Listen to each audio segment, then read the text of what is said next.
This guide covers all the actions the warrior learns from level 51 to 90 in order. We go over how each action is meant to be used and recommend ways to use it when relevant. We also summarize the changes in the combat rotation at level 60, 70 and 80. In the final summary, we outline an optimized opener and explain how it leads into the general rotation, and also touch on the stat priorities of the warrior. I will assume you already know the basics of warrior from level 1 to 50, and if not, you can view my warrior starter guide to get caught up. I will also assume you are acquainted with common abbreviations like GCD, oGCD and weaving. And if these abbreviations aren't familiar to you, I have a short describing GCDs and oGCDs, and a short describing weaving. Now then, at level 54, Inner Beast is permanently upgraded to Fell Cleave, greatly increasing its potency. This potency increase means that Steel Cyclone is only superior on 3 or more targets. Additionally, the optimal Berserk window for 1 or 2 targets is now 3 Fell Cleaves. This is only possible if you use Berserk with 100 Beast Gauge and 1 Infuriate to use. The second best option, requiring at least 30 Beast Gauge and 1 Infuriate, is to use 2 Fell Cleaves and 1 Storm's Path. At level 56, you learn the short cooldown defensive ability, Raw Intuition. This ability reduces all damage you take by a bit, but more importantly causes each of your weapon skills to heal you for a significant amount per target you hit. Due to the duration of 6 seconds, there is enough time for 3 weapon skills if you Lateweave this action, so try your best to do this. When done in an AoE scenario, this ability will almost always fully heal you on every weapon skill, making you nigh invincible in those 6 seconds. On a single target, the best result is still a very respectable 1200 potency. Due to the short cooldown of this ability, you should try to use this often. When cycling cooldowns, you may find it very useful to start with Raw Intuition, use one of the longer options and then Raw Intuition again, greatly extending the total time you can keep up defenses. At level 58, you learn the ability Equilibrium, which heals you for a large amount on a minute cooldown. If you are on low enough HP to make use of all the healing, you can assist your healer and give them more time by using this. I recommend when cycling cooldowns to use it to keep yourself up if there's only a few seconds left until Raw Intuition can carry you back up to safety. In a single target encounter, Equilibrium is equally as powerful as Raw Intuition in terms of healing. At level 60, Steel Cyclone is permanently upgraded to Decimate. This does not really change anything for your rotation, as for 3 or more targets, the optimal Berserk window is still 3 Decimates. This is done in the same way as described for Fell Cleave. For 2 targets, the best option is still 3 Fell Cleaves. The only major change since level 50 to your rotation is that Fell Cleave is superior to Storm's Path, which means you want to try to have 150 Beast Gauge for an optimal Berserk window. Defensively, you have 2 of your best survival cooldowns, Raw Intuition standing out as such a potent healing tool that on AoE, it makes you nearly invincible. It is also viable to use Holmgang to last a few extra seconds to then apply Raw Intuition to save yourself in a tough spot, as another suggestion for inspiration. At level 62, you learn the ability Onslaught, which functions as a gap closer. It can hold up to 2 charges and generates 1 every 30 seconds. Because the warrior job does not itself have any ability to buff its non-weapon skill attacks, you can, outside of optimization with a raid team, make extremely liberal use of this ability. In fact, due to it containing 2 charges, you should always use it in such a way that 1 charge is busy charging at all times. If you are trying to optimize, keep in mind that the distance Onslaught can move you in an instant can save you over 3 seconds of running. So it is rarely worth sitting on Onslaught charges if you need to run a significant distance to your target. At level 64, you learn the ability Upheaval, which causes you to punch your opponent in the face. It has no cost and a 30-second cooldown, so you should use it whenever it is available for some free damage. Make sure to weave it between your weapon skills. While it is not affected by Berserk, it is affected by Surging Tempest, so try to make sure Upheaval is always used while this damage buff is active. It is indeed worth delaying the first Upheaval until after you have the buff. At level 66, you gain the trait Enhanced Infuriate, which causes Fell Cleave and Decimate to reduce the cooldown of Infuriate by 5 seconds. This does not change your rotation, although it does let you have a lot more Beast Gauge to work with. You should try your best to never sit on both charges of Infuriate, and one way to avoid that even at the start of combat is to weave Infuriate after your first GCD. Since Infuriate simply gives you beast gauge, you will just start combat with at least 50 beast gauge instead of 0 this way. At level 68, you learn the ability Shake It Off, which shields you and all party members for a decent amount of damage. The cooldown isn't too long, so you can use it whenever you see raid-wide damage incoming. In a pinch, you can also use it to protect just yourself or just an individual player that really needs it. Keep in mind that Shake It Off has an additional effect to remove some of your other defensive cooldowns should they be active on you to make the potency of the shield larger. In most scenarios, you don't want this, so make sure to plan the use of Shake It Off around it. This can be helpful for very specific situations in raid scenarios though. At level 70, Berserk is permanently upgraded to Inner Release, changing a couple of things about the ability, but also adding a lot of new things. Inner Release makes only your next 3 Fell Cleaves and Decimates free, but also guaranteed to critically direct hit. You have 15 seconds to spend these, and since it does not affect any other actions, you can fill in with other things between if you so desire. It also makes you immune to most crowd controlling effects in the game, including knockbacks and stuns. The way it changes your rotation is that you now simply use 3 Fell Cleaves or 3 Decimates during Inner Release. You can also now spend Beast Gauge whenever you like, although if you want to optimize, stockpiling a bit of Beast Gauge for raid cooldowns may be helpful.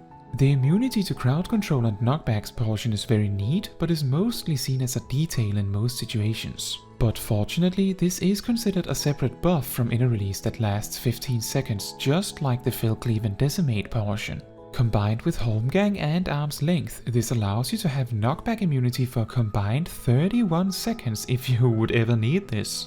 In very rare circumstances, the knockback immunity may be detrimental, so make sure to take note of this when using Inner Release if you plan to get knocked somewhere. Since level 60, the big changes to your rotation are that you now have Onslaught and Upheaval as some oGCD attacks, Onslaught mainly affecting your mobility. On top of that, you can now always find the Beast Gauge to do 3 Fell Cleaves or 3 Decimates in the Inner Release window. From now on, you should make sure that Infuriate isn't going to reach 2 charges in the Inner Release window, but aside from this, your rotation is mostly the same, just with way more Fell Cleaves. Given that you don't need Infuriate for your Inner Release window, you can also much more aggressively spend Infuriate whenever you want. This changes your opener to the following: pull with Tomahawk and Infuriate, then use Heavy Swing, Maim, Storm's Eye, and then weave Inner Release and Upheaval. Then use Fell Cleave weaving Onslaught, another Fell Cleave and Onslaught, and then another Fell Cleave. You can also use Fell Cleave again alongside Infuriate and another Fell Cleave, and then finish with a Storm's Path combo followed by one more Fell Cleave. At level 72, Infuriate is upgraded to grant the effect Nascent Chaos. Nascent Chaos causes your Decimate to turn into Chaotic Cyclone either until you use it or until 30 seconds pass. Chaotic Cyclone is a super steel cyclone that is always guaranteed to do critical direct damage as if it inherently has the Berserk effect. It also inherently reduces the cooldown of Infuriate, just like Fell Cleave and Decimate. On 2 or more targets, Chaotic Cyclone is better than Fell Cleave. On average, Chaotic Cyclone is just ever so slightly stronger than Fell Cleave on single target. However, should Fell Cleave be a critical hit or a direct hit, it will deal significantly more damage than Chaotic Cyclone. My recommendation is to only use Chaotic Cyclone on 2 or more targets and simply ignore this problem entirely. Keep in mind that even if Chaotic Cyclone overrides Decimate, it is not counted by Inner Release, so it does not interact with any part of the Inner Release effect, making it completely safe to use Chaotic Cyclone during this buff if you need to. As such, on AoE pulls, your opener should be Overpower, weave Infuriate, then Mithril Tempest, to get Surging Tempest, and then weave Inner Release and then start with Chaotic Cyclone, followed by Decimates. You can use Infuriate again either in between the Decimates or at the end depending on preference, just keep in mind that Inner Release only lasts 15 seconds. A bonus detail regarding an interaction of Chaotic Cyclone with Raw Intuition.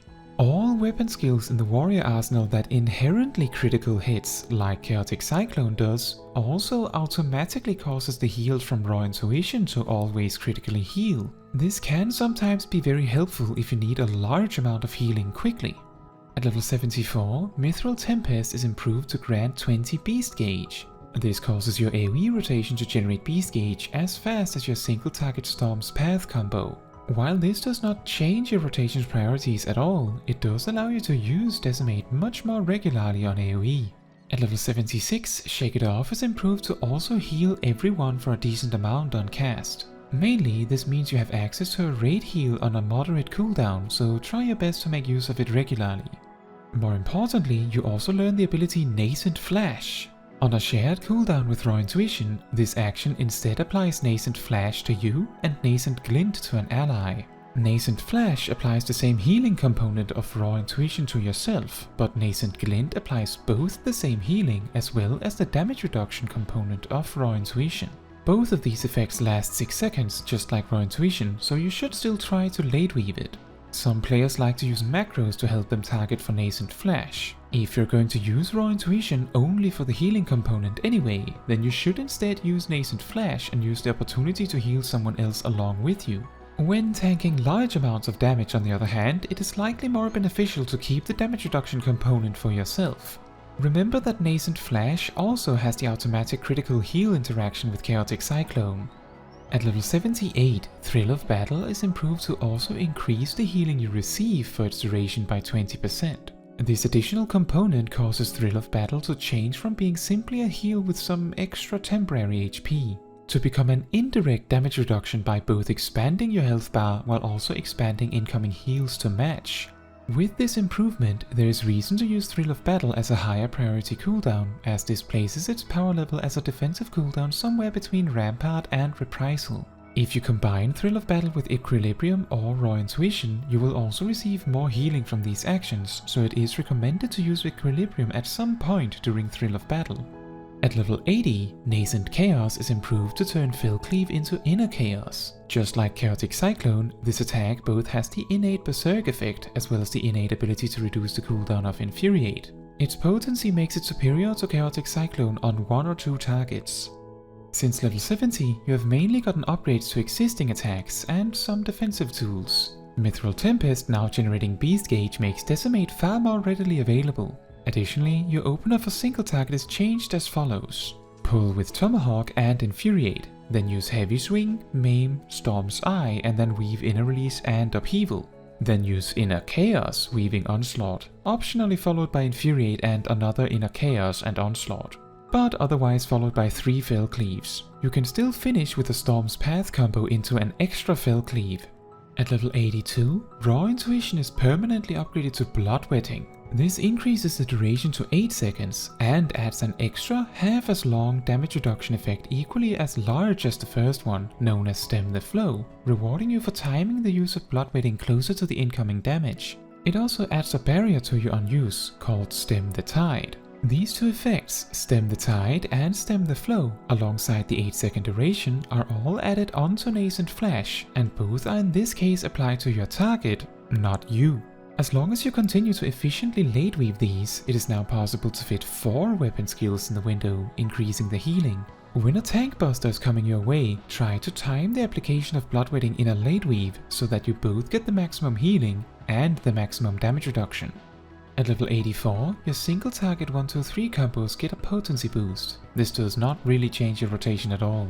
Equilibrium is also further upgraded to apply a heal over time effect, nearly doubling its healing potential. It does not change how you use it, but take note that if you use Equilibrium while affected by Thrill of Battle, the healing boosting effect of Thrill of Battle will affect the entire duration of Equilibrium's heal over time component.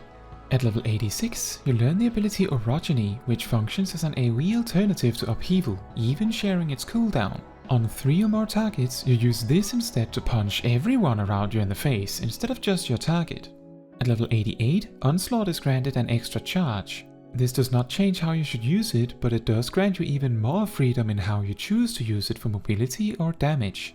At level 90, you learn the weapon skill Primal Rend. Whenever you use Inner Release, you are granted 1 single use of Primal Rend, and Primal Rend itself is not affected by Inner Release and does not spend the stacks either. The buff enabling Primal Rend lasts 30 seconds and is also not tied to Inner Release at all. This attack causes you to whirl into the air and onto your target as a gap closing effect, and does an enormous amount of guaranteed critical direct hit damage to the target, and even does some damage in an area around it. Needless to say, you should use this attack whenever it is available. To round off, let's first talk about an opener followed by general rotation, then talk a bit about how the warrior can optimize around the 2-minute burst windows, and then finally about the warrior's stat priorities on gear. For the opener, we will only be covering a generally applicable opener, as while there are other options, they tend to be used for more encounter-specific situations. Start with Tomahawk, Weaving Infuriate, then do Heavy Swing and Maim. If you intend to use a tincture, a so-called burst potion, this is a great time to do so. Then use Storm's Eye and weave Inner Release. Then do Inner Chaos, weaving Upheaval and Onslaught. Then Primal Rend and Infuriate. Another Inner Chaos and Onslaught. Then Fell Cleave and Onslaught, followed by 2 more Fell Cleaves. Then do a Storm's Path combo into another Fell Cleave, which enables you to Infuriate again for a 3rd Inner Chaos. If you know that you will need an Onslaught for some reason, you can skip the 3rd Onslaught to save for utility. This then leads to the general rotation. The warrior's general rotation revolves around keeping the Surging Tempest buff up with Storm's Eye, and when that is covered, filling with Storm's Path combos. Weave Upheaval on the following GCD when it is available. If you aggressively try to use it the instant it is available, it might sometimes delay your GCD. And knowing when you can and cannot weave Upheaval in time can take some practice to get used to. Onslaught should be kept on cooldown at all times, but you should stockpile 2 charges for bursts or sudden need for mobility. Infuriate should never sit on 2 charges either, so when it is close to being ready, spend one. Keep in mind that the full Inner Release window will move the Infuriate timer by at least 22.5 seconds, 25 if you include Primal Rend, so you may want to make sure you have space for the beast gauge of Infuriate before using Inner Release. Whenever Inner Release is ready, you should try to use it as quickly as possible. However, as Primal Rend has a 30-second use window, you can choose to delay this if you know there is a chance for some raid buffs boosting its damage later. Speaking of raid buffs, typically in a coordinated group in Savage content, for example, raid buffs are applied around 7 to 8 seconds into a fight, which tends to mean around when you use Inner Release. The reason why Upheaval is delayed 1 additional GCD is to make sure the buffs are up in time. After that, assuming no boss mechanics delaying it, you can expect raid buffs to come up every 2 minutes on the dot. This means that if you use Inner Release on cooldown, this should organically line up with raid cooldowns. There are, however, a few things you can do to optimize around this burst window. If you stockpile some beast gauge, save 1 Infuriate and up to 2 Onslaughts, you can bring quite a lot of extra damage into the time frame where you do the most damage. For AoE in general, meaning 3 or more targets, you use the Mithril Tempest combo as your filler, and use Decimate, Chaotic Cyclone and Orogeny in place of their single target counterparts. Primal Rend and Onslaught should still be used on AoE. Finally, regarding stat priorities, take note that in nearly every single case, item level beats out optimal secondary stats. This means you should always prioritize gear with high item level as long as it has strength on it. After that, warrior's stat priority is critical hit, then skill speed after your preference, then direct hit and then determination, and finally tenacity. Take note that direct hit and determination are extremely close in value to each other. Fortunately, direct hit is only found on materia for tanks, so you simply melt direct hit into pieces that you don't need critical hit or skill speed for. Tenacity is last because it is like a slightly worse determination in terms of damage output, and the damage reduction component is simply too small to make a significant difference. So it is preferred to prioritize maximizing your damage output instead. Comfortable skill speed amounts are very subjective, but you have 3 common options. 0 skill speed, meaning a GCD of 2.5, may be difficult to get outside of perfectly optimized gear sets. A GCD of 2.45 or 2.46, played perfectly, will drift Inner Release every 2 minutes. A GCD of 2.40 will instead drift Upheaval regularly. The difference is very small, so I recommend going with whichever skill speed amount you like best. Now, that is all for this video. Thank you so much for watching. If you want to support me and my channel, you can like the video, leave a comment, subscribe and hit the bell to get notified when next I post a video. If you want to give even more support than that, you can also become a member of the channel. Fun fact, Warrior used to hate direct hit, as so many of the attacks inherently had a 100% chance to direct hit. With a somewhat recent change to the game, attacks with an inherent guaranteed direct hit instead gain a damage bonus from the direct hit stat, making it an excellent stat for warriors instead. This also means warriors can easily share gear sets with pretty much any other tank as you need.